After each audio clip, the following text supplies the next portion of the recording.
राधाष्टमी करीब आ रही थी तो हमने सोचा कि क्यों ना बरसाने में राधा जी के मंदिर के दर्शन किए जाएं और हम लोग वृंदावन से सुबह सुबह बस पकड़कर बरसाने के लिए निकल गए। महज 1.5 घंटे में हम लोग बरसाना के बस स्टैंड पहुंच गए और वहां से हमने एक बैटरी वाला रिक्शा लेकर मंदिर की तलहटी तक पहुंचे और उसके बाद हमने शुरू की मंदिर की चढ़ाई। बरसाने हम पहुंच चुके हैं और अभी तकरीबन 200 सीढ़ियाँ हैं जिनकी चढ़ाई करनी है ऊपर मंदिर के दर्शन करने के लिए। प्रसाद हमने ले लिया है और आपको बताएंगे इस मंदिर के बारे में कि ये कितना प्राचीन है और किसने बनवाया और ये मंदिर यहाँ क्यों है।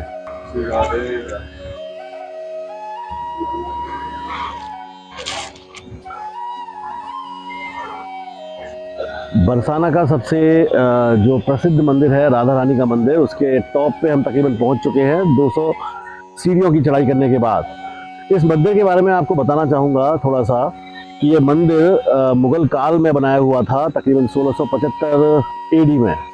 इसके स्ट्रक्चर को देख के आप अंदाज़ा लगा सकते हैं कि इसमें मुग़ल कालीन जो समय है उसकी छाप देखने को मिलती है। वैसे तो इसका इतिहास माना जाता है कि भगवान श्री कृष्ण के ग्रेट ग्रैंड सन थे, उन्होंने इनको 5,000 साल पहले बनवाया था, लेकिन उसके बाद यहाँ कहीं ना कहीं वो मूर्ति जो थी पहले वो खो गई और फिर उसके बाद चैतन्य महाप्रभु थे, उनके एक जो चेले थे नारायण भट्ट, उनको मूर्ति मिली और दोबारा मूर्ति को यहाँ पर स्थापित किया गया और राजा टोडरमल ने ही इस मंदिर को जो नारायण भट्ट थे मिलकर उनके साथ बनवाया।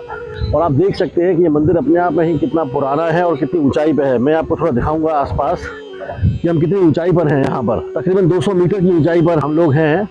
देखिए बरसाने में तरह तरह के पुराने मंदिर, नए मंदिर हैं, रंगीली महल है। आज देखिए हरियाली यहाँ पर इतनी आसपास है।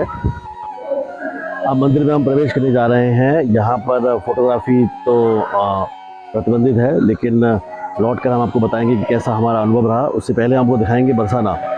कभी यहाँ पर राधा जी खेला करती थी और भगवान कृष्ण भी यहाँ आया करते थे।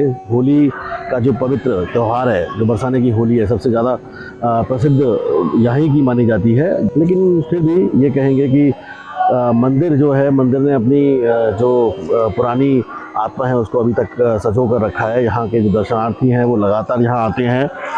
अब इसके बाद अब हम चलेंगे मंदिर की ओर और मंदिर के दर्शन करने के बाद आपको बताएंगे कि कैसा रहा हमारा अनुभव बरसाने के मंदिर का। नहीं आइए, हमारे साथ पप्पू गोस्वामी जी हैं बरसाने से ही। वो बताएंगे ज़रा इसके बारे में डिटेल में कि क्या इस मंदिर का इतिहास है। उनसे जानते हैं कि क्या मंदिर का इतिहास रहा है अभी तक। ये राधा जी का बरसाना धाम है। ये बृषवान राजा थे, राधा जी के पिता। ये उनके नाम से बरसाना नाम धरा हुआ है। ये जिस पे आप खड़े हो ये ब्रह्माचल पर्वत है। यहाँ ब्रह्मा जी ने तपस्या की थी कि राधा जी का किसी भी रूप में हमको दर्शन हो, तो उनको दर्शन नहीं हुए तो उन्होंने सोचा पर्वत रूप बन जाए हम।